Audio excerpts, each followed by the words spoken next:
Rocky ata.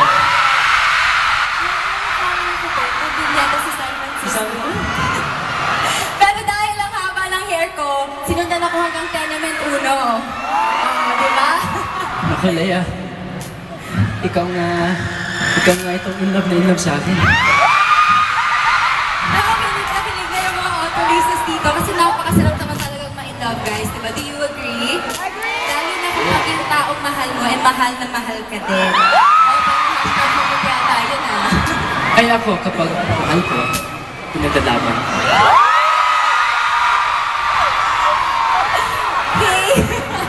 Alam mo ba guys kung paano kami nagkakilala? Sure alam niyo, pero sa mga hindi pa po nakakaalam. Nagkakilala po kami ni James sa music video shoot niya na alam niya ba? Kinuha po nila ako ng details sa music video shoot. Ayan! Hanggang sa makita ni Boss Nick, hi Boss!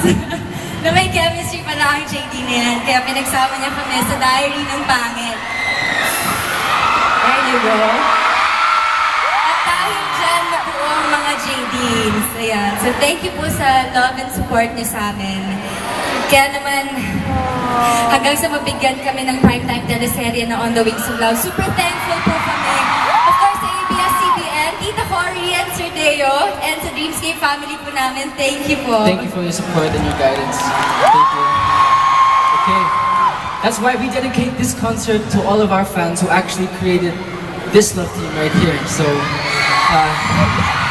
we hope may mga nag-fly in pa from the US, Malaysia, Thailand, Taiwan, just to watch us here tonight. Thank you guys. Thank you for the love. Thank you. So ano, game na ba kayong makipagkantahan? Kaya naman pasabayan niyo po kami, kakantahin po namin ang ilan sa mga paborito niyo pong love songs na for sure theme song niyo po ng loved ones niyo.